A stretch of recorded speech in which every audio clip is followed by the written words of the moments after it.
Hello दोस्तों, आपका स्वागत है आपके अपने YouTube channel power of maths academy. दोस्तों, जैसा कि आपको पता है कि हमने नंबर सिस्टम में क्लासिफिकेशन ऑफ नंबर्स को बहुत ही अच्छी तरीके से पढ़ लिया है। दोस्तों, आज मैं आपको उसी कॉन्सेप्ट को मजबूत करने के लिए मैं आपके सामने सवाल लेकर आया हूं और पता चल जाएगा ना इससे कि आपने कॉन्सेप्ट जो पढ़ा है वो आपका मजबूत हुआ है कि नहीं हुआ है। तो दोस्तों, बिना समय बर्बाद करते हुए आज का पहला सवाल हम सॉल्व करेंगे। साथ ही साथ आपका रिविजन भी हो जाएगा जो भी आपने कॉन्सेप्ट पढ़ा है, और आपको पता भी चल जाएगा कि हाँ, मैंने कुछ भी कॉन्सेप्ट पढ़ा है ना, तो क्या हम उससे सवाल कर पा रहे हैं कि नहीं कर पा रहे हैं। तो दोस्तों, पहला सवाल हमारा क्या कह रहा है कि सबसे छोटी आवाज संख्या है। आपके सामने ये ऑप्शन दे रखे हैं, आप वीडियो को पॉज करना और आंसर को लगाने की कोशिश करना और मन ही मन में अपना आंसर रखना। चलिए, अब मैं एक्सप्लेन कर दे रहा हूं। आपसे कह रहा है कि सबसे छोटी आवाज संख्या है। मेरे प्यारे बच्चों, आवाज संख्या की अगर बात करता हूं ना, तो आवाज संख्या की परिभाषा मैंने क्या बताई थी? मैंने एक ही बताया था कि आवाज संख्या क्या होती है। एक से बड़ी वो सारी संख्याएं,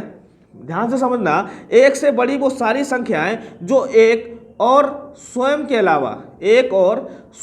अलावा किसी और नंबर से ना करती हो। कहने का मतलब ये हुआ कि आवाज संख्या ऐसी संख्या होती हैं एक से बड़ी हो और एक और स्वयं के अलावा किसी और अदर नंबर से ना कटे, तो ऐसी संख्याओं को बोलते हैं हम आवाज संख्या बोलते हैं। अब बात करते हैं, क्या पूछ रहा कि सबसे छोटी आवाज संख्या क्या होगी। अब मैंने बोला आवाज संख्या की परिभाषा क्या, एक से बड़ी। तो सबसे छोटी आवाज संख्या जो होगी वो एक से छोटी तो होगी नहीं ना, एक होगी। मैंने बोला एक से बड़ी। आप मुझे बताओ, थोड़ी देर के लिए आप समझो कि देखो, दो क्या है, आप कहोगे एक से भी करता है और स्वयं से भी करता है।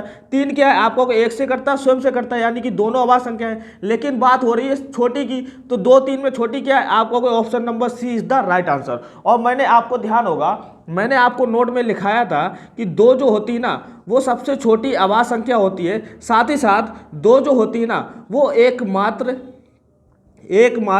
सम आवाज संख्या होती है। एकमात्र सम आवाज संख्या होती है। अगर आपको ध्यान होगा तो मेरी बात पर एग्री करोगे। दो जो होती है वो एकमात्र सम आवाज संख्या होती है, और सबसे छोटी आवाज संख्या क्या होती है, दो होती है। दो के अलावा कोई ऐसी सम संख्या नहीं है। जैसे दो के अलावा क्या होती है, चार। चार क्या कभी सम संख्या होती है? सम संख्या तो होती है, लेकिन सम आवाज संख्या नहीं होती है, क्योंकि चार जो होता है ना वो एक से भी करता है, दो से भी करता है और स्वयं से भी करता है। आवाज संख्या क्या होती है, एक और स्वयं के अलावा किसी और अदर नंबर से ना कटे। आई होप दोस्तों आपको पहला सवाल का एक्सप्लेनेशन बहुत ही अच्छा लगा होगा। चलिए अब हम बात करते हैं क्वेश्चन नंबर 2 की। तो दोस्तों, क्वेश्चन नंबर 2 आपके सामने ये रहा। बहुत ही आसान सवाल है। क्या कह रहा है कि निम्न में कौन सी संख्या अपरमेय संख्या है। आप मुझे तो अपरमेय संख्या क्या होती है मैंने कल अच्छी क्लास में समझाया था, बहुत ही अच्छी तरीके से समझाया था। आप मैंने बोला था कि ऐसी संख्या जो परमेय संख्या ना हो वो हमारी संख्या क्या कहलाती है, अपरमेय संख्या कहलाती है। और अपरमेय संख्या का मैंने एग्जाम्पल भी दिया था। अपरमेय संख्या क्या क्या होती है, आप कहोगे अपरमेय संख्या होती है पाई, या हम कहें पाई की वैल्यू जो होती है 22/7, ये भी हमारी अपरमेय संख्या होती है। साथ ही साथ लॉग में जो बेस होता है ई, वो भी हमारी अपरमेय संख्या होती है। इस टाइप से मैंने √2 हुआ, √3 हुआ, इस टाइप से मैंने एग्जांपल लिखे थे और मैंने कल अच्छी तरीके से समझाया था कि अपरमेय संख्या क्या होती है। आप मुझे तो क्या कह रहा है, निम्न में कौन सी अपरमेय संख्या है। आप मुझे तो अपरमेय संख्या देखते ही आप आंसर मारोगे। देखो ऑप्शन नंबर बी लिखा है 22/7, इसका मतलब ऑप्शन नंबर बी जो होगा वो राइट आंसर हो जाएगा, क्योंकि पाई की वैल्यू जो है अभी तक खोजी जा रही है, ये शांत नहीं है। मैंने बोला जो संख्या अशांत होती है वो हमारी कैसी होती है, अपरमेय संख्या होती है। आई होप दोस्तों आपको क्वेश्चन नंबर 2 बहुत ही अच्छे से समझ में आया होगा। चलिए बात करते हैं क्वेश्चन नंबर 3 की।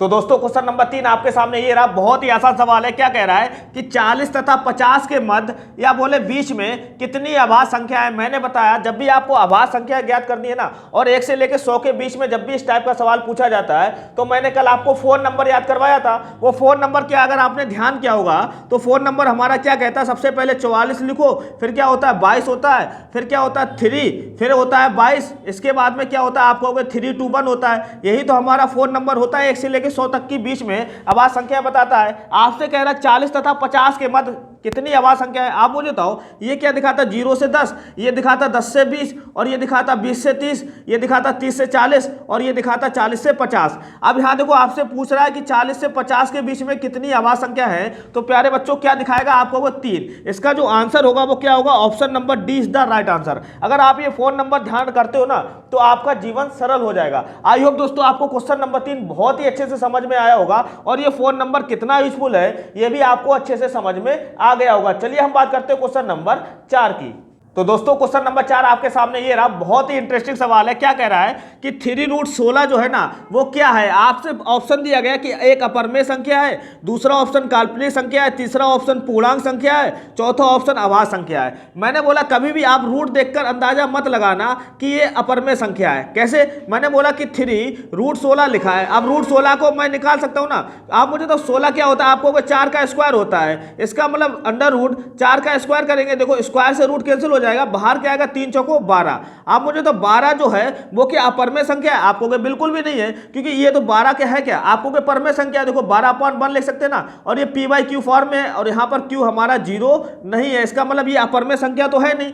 फाइनल आंसर कितना आया? 12 आया। दूसरा ऑप्शन कह रहा है काल्पनिक संख्या है। ऐसी संख्या है जिनके बारे में हम सोच ही नहीं सकते, वो हमारी कैसी होती है? काल्पनिक संख्या होती। 12 तो हम सोच सकते हैं ना, तो ये काल्पनिक संख्या भी नहीं होगी। ऑप्शन नंबर बी गलत हो गया। देखो ऑप्शन नंबर डी देखो, अभाज्य संख्या तो बिल्कुल नहीं होगी। अभाज्य संख्या क्या होती है? अभी मैंने थोड़ी देर पहले समझाया था, ऐसी संख्या जो एक और स्वयं के अलावा किसी और नंबर से ना करती हो, वो सारी संख्या क्या कहलाती है? अभाज्य संख्या, और एक से बड़ी होनी चाहिए। इतनी बात समझ गए? तो ये अभाज्य संख्या भी नहीं होगी। बचा कौन? पूर्णांक संख्या, यानी कि इंटीजर नंबर है। देखो 12 है, क्या आपको कोई पूर्णांक संख्या है, लेकिन पूर्णांक संख्या में कौन सी पूर्णांक संख्या है? आपको कोई धनात्मक पूर्णांक संख्या है, क्योंकि 12 जो है पॉजिटिव नंबर है ना। इतनी बात समझ गए? तो option number C is the right answer हो जाएगा। बहुत ही इंटरेस्टिंग सवाल है, अगर आपने कॉन्सेप्ट पढ़ा होगा तभी आप इस सवाल को लगा सकते हो। तो दोस्तों समझ में आया? चलिए अब हम बात करते हैं क्वेश्चन नंबर 5 की। तो दोस्तों ये रहा क्वेश्चन नंबर 5, बहुत ही आसान सवाल है। क्या कह रहा है कि 500 के निकटतम अभाज्य संख्या है। दोस्तों हमेशा ध्यान रखना, कैसे हम चेक करते हैं कि ये संख्या अभाज्य संख्या है कि नहीं है। बड़ा ध्यान से सुनिएगा, एक अच्छा कॉन्सेप्ट मैं आपको सिखा दूंगा। सबसे पहले आपको देखना है कि किसके निकटतम पूछा गया। यहाँ देख रहा 500 के निकटतम, तो आपको ऐसे नंबर का स्क्वायर लेना है जो 500 से थोड़ा सा ज्यादा हो। यह सब आपको सोचना है। 500 से थोड़ा सा ज्यादा क्या होगा? आपको 23 का स्क्वायर जो होता है वो हमारा 529 होता है। थोड़ा सा ज्यादा है ना, आप मुझे बताओ, आपको कम नहीं लेना, थोड़ा सा ज्यादा ही लेना है, यानी कि 23 का स्क्वायर जो है वो थोड़ा सा ज्यादा है। इतनी बात समझ गए? अब आपको क्या करना है कि 23 से जितनी भी छोटी अभाज्य संख्या है ना उनको लिखना है। 23 से सबसे छोटी अभाज्य संख्या क्या है? आपको सबसे छोटी अभाज्य संख्या 2 है। 2 के बाद में क्या आता है? 3 है। 3 के बाद में क्या है? 5 है। 5 के बाद में 7 है। 7 के बाद में क्या है? आप कहोगे 11 है। 11 के बाद में 13 है। 13 के बाद में क्या है? आप कहोगे 17 है। 17 के बाद में क्या है? आप कहोगे 19 है। और 19 के बाद में 23 से छोटी लेना है। इतनी, इसका मतलब अभाज्य संख्या हमारी टोटल क्या निकल कर आई? आप कहोगे 2 निकल कर आया, 3 आया, 5 आया, 7 आया, 11 आया, 13 आया, 17 आया और 19 आया। ठीक है। अब जब संख्या ये निकल कर आ गई तो आपको क्या करना है? आपको चेक करना है कि 500 के निकटतम जो भी हमारे ऑप्शन दिए गए हैं ना, ऑप्शन क्या दे रखे? 499, 503, 501, 491 दे रखा है। आपको चेक करना है कि कौन सा ऐसा नंबर है जो नहीं कटेगा। किनसे नहीं कटेगा? इन अभाज्य संख्याओं से नहीं कटेगा, वही हमारा निकटतम हो जाएगा। इतनी बात समझ गए? आप मुझे तो सबसे पहले आप सी को देखोगे ना, ये गलत हो जाएगा। कैसे? आप मुझे तो 5 1 क्या है? 6 है। जब भी अंकों का जो डिजिट का जो सम है ना, वो अगर कितना निकल कर आया, 3 का अगर मल्टीपल निकल कर आता है ना, तो वो संख्या हमारी 3 से ऑटोमेटिक कट जाती है। देखो 3 से काटोगे, देखो 3 एकम 3, 2 बचेगा 20 हो जाएगा, 3 से 18, फिर 2 21 हो गया, 3 से 21, मतलब ये 3 से कट रही। अब अगर ये संख्या 3 से कट रही है ना, तो ये हमारी कभी भी अभाज्य संख्या नहीं होगी। हमें ऐसा नंबर खोजना है जो दिए गए नंबर्स में किसी ना किसी से ना कटे, तो वो सारी संख्या क्या होगी? अभाज्य संख्या होगी। हमको यही फाइंड करना है ना। 500 के निकटतम ऑप्शन देखो, 500 के निकटतम सबसे पहले हमें क्या ऑप्शन लेना है? आप कहोगे 499 ले लें, बेस्ट है, क्योंकि 500 से एक ही तो कम है। आप कहोगे 499 देख ले रहे क्या ये कट रहा है? अगर कट रहा है तो ये अभाज्य संख्या नहीं होगी, अगर नहीं कट रहा है तो ये अभाज्य संख्या हो जाएगी। हम इसको ही डायरेक्ट मार्क कर सकते हैं ना, क्योंकि ये सबसे निकटतम है। आप मुझे तो 2 से कटेगा नहीं। 2 से कटने का नियम लास्ट में 2 होना चाहिए, 0 होना चाहिए, 4 होना चाहिए, 6 होना चाहिए और 8 होना चाहिए। ये सभी आप धीरे धीरे सीख जाओगे। मतलब कि ये इवन नंबर होना चाहिए, तभी तो 2 से कटेगा। आपको कोई 2 से नहीं कट रहा, ठीक है। 3 से कटेगा, आपको कोई 9 4 13, 13 और 9 कितना होता है? आपको कोई 22 होता है। देखो 3 जब 22 से तो कटेगा नहीं, समझ गए? 3 अगर 22 से नहीं कट रहा, देखो 3 7 21 होता है, 22 तो होता नहीं ना, तो इसका मतलब ये नंबर 3 से नहीं कटेगा। चलो ठीक है। 5 से कटने का नियम लास्ट में 0 हो या 5 होना चाहिए, तभी ये 5 से कटता है।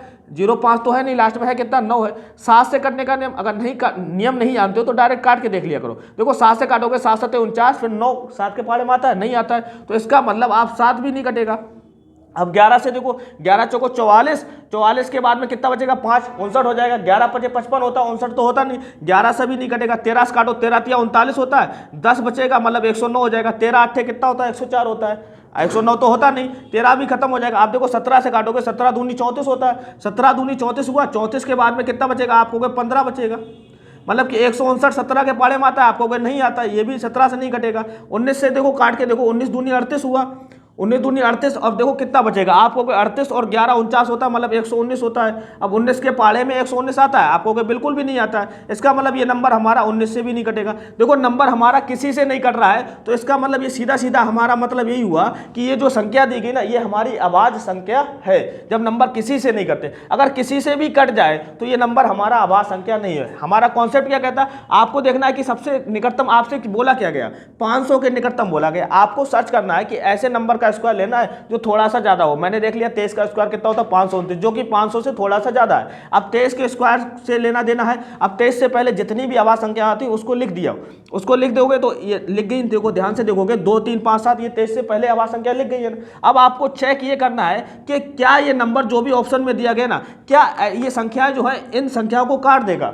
अगर नहीं काट पा रहा है तो ये अभाज्य संख्या है, अगर काट दे रहा है तो ये अभाज्य संख्या नहीं है। उम्मीद करता हूं अभाज्य संख्या का कॉन्सेप्ट अच्छे से समझ में आया होगा। अब मेरे प्यारे बच्चों, मैंने बोला कि इसका आंसर क्या होगा, ऑप्शन नंबर ए ही होगा। लेकिन कैसे, आप ध्यान से समझो। देखो 500 के निकटतम है क्या, आपको 499 के अलावा कोई है ही नहीं। आप अगर ध्यान से देखो, 500 में एक कम होगा 499 होगा, 500 में एक ज्यादा होगा तो 501 होगा, लेकिन 501 3 से कटता है, इसका मतलब 501 हमारी अभाज्य संख्या नहीं होगी। सबसे निकटतम है क्या, आपको 499 है, इसलिए मैं और ऑप्शन चेक नहीं कर रहा हूं। हो सकता है ये अभाज्य संख्या हो और हो सकता है ये अभाज्य संख्या ना हो, लेकिन हमको चेक करने की जरूरत ही नहीं है। इसलिए हम कह रहे हैं कि ऑप्शन नंबर ए जो होगा वो राइट आंसर हो जाएगा। आई होप दोस्तों आपको क्वेश्चन नंबर 5 बहुत ही अच्छे से समझ में आया होगा। चलिए हम बात करते हैं क्वेश्चन नंबर 6 की। तो ये रहा क्वेश्चन नंबर 6, बहुत ही आसान सवाल है। क्या कह रहा है कि निम्न में कौन सी संख्या अपरमेय संख्या नहीं है। मैंने बताया था अपरमेय संख्या नहीं, आपको ये चेक करना है। देखते ही आंसर मानना चाहिए कि option number A is the right answer. कैसे, मैंने कल अच्छी क्लास में समझाया था, बहुत ही अच्छी तरीके से समझाया था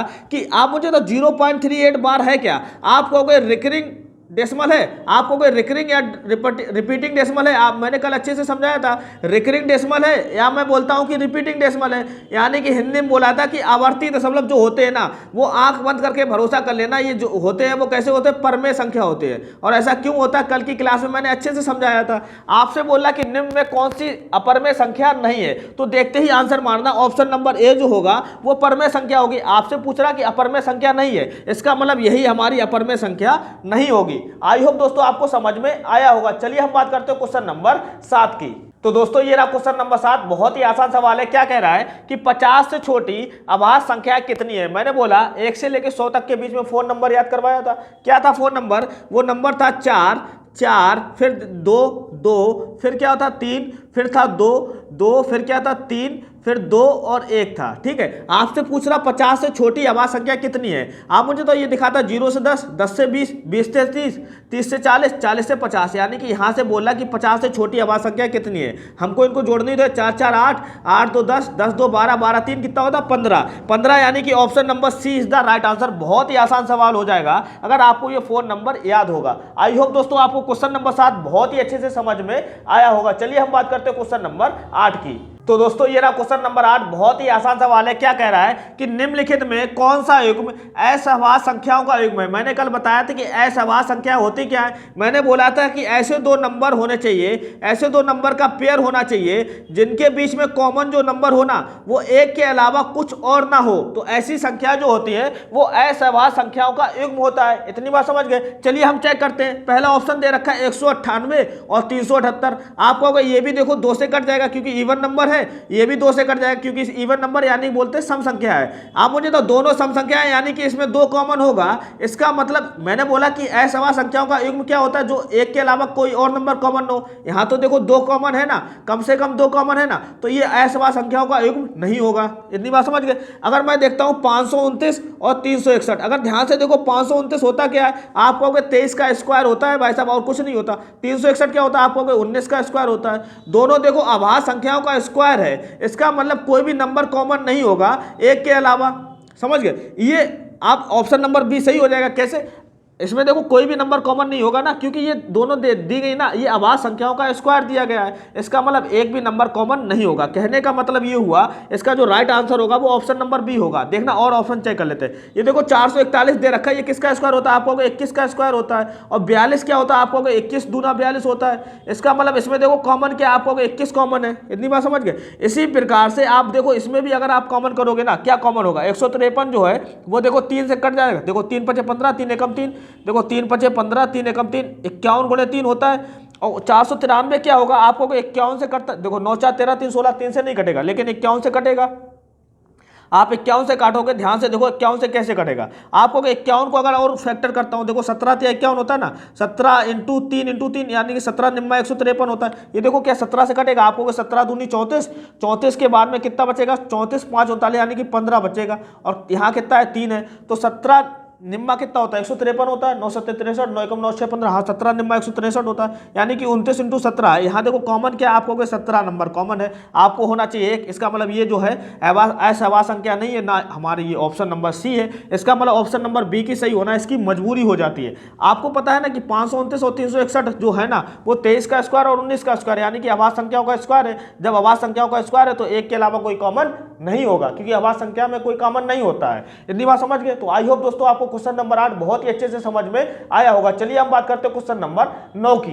तो दोस्तों ये रहा क्वेश्चन नंबर 9, बहुत ही आसान सवाल है। क्या कह रहा है? एक परमेय संख्या तथा उसके व्युत्क्रम का योग 13/6 है, तो वह संख्या ज्ञात कीजिए। कहने का मतलब व्युत्क्रम क्या होता है? जैसे मान लो कोई संख्या x/y है, इसका व्युत्क्रम मतलब इस संख्या को पलट दो तो y/x हो जाएगा। व्युत्क्रम का मतलब समझे। आप देखो क्या कह रहा है कि इनका जो योग है ना वो कितना है? 13/6 है। आपको वह संख्या ज्ञात करना है, तो आपको x/y मानने की जरूरत है नहीं। आप डायरेक्ट ऑप्शन में देखो संख्या हमारी क्या हो सकती है। आपको अगर पहली संख्या लेते हैं 5/3, पहली अगर संख्या हमारी 5/3 है और इसको पलटेंगे तो क्या हो जाएगा? आपको 3/5 हो जाएगा। इनको जोड़ने पर मुझे 13/6 मिलना चाहिए। आप देखो लासा क्या होगा? आपको 5 या 15 होगा, 15 होगा। देखो 5 और 3 होगा ना, 15 जैसे लासा कर लिया हमने, ठीक है।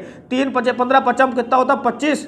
यहाँ देखो 5 या 15, 3 3 9, 25 9 कितना होता है? आप कहोगे 9 5 14 यानी कि 34/15 होगा। लेकिन संख्या जो है कितनी? आप कहोगे 13/6 है। तो इसका मतलब ऑप्शन नंबर ए नहीं होगा।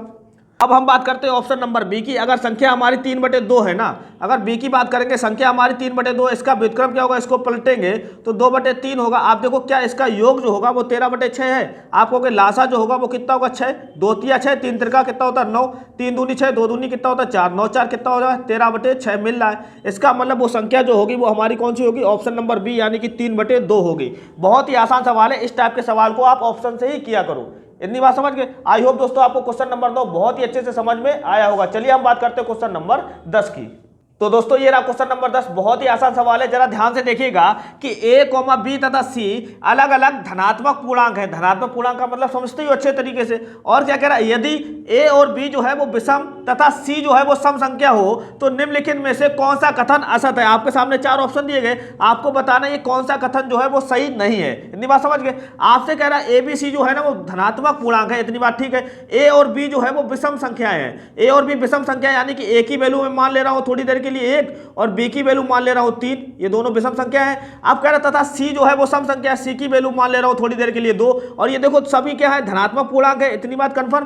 कह रहा कि निम्नलिखित में कौन सा कथन असत है? चलिए हम वैल्यू रख के देखेंगे ना, हमको पता चल जाएगा। पहला ऑप्शन कह रहा है कि a - c करोगे, एक में से अगर आप 2 घटाओगे क्या बचेगा? माइनस का 1 बचेगा।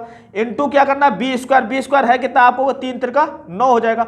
9 इंटू -1 करोगे क्या मिलेगा? -9, जो कि कह रहा है विषम संख्या है, बिल्कुल विषम संख्या है। माइनस है प्लस है, इससे लेना देना नहीं, ये विषम संख्या है क्योंकि 2 से नहीं कट रही है। इतनी बात समझ गए। हाँ, ये ऑप्शन नंबर ए तो हमारा सही है। आपसे पूछ रहा है कि कौन सा कथन असत है। चलिए हम दूसरे ऑप्शन की बात करते हैं। a - c का स्क्वायर, a - c करोगे कितना आएगा? -1 आएगा। -1 का स्क्वायर क्या होता है? आपको 1 होता है। और इंटू b करना, b की वैल्यू कितनी है? 3 है। अगर 1 गुणा 3 करोगे कितना मिलेगा? 3।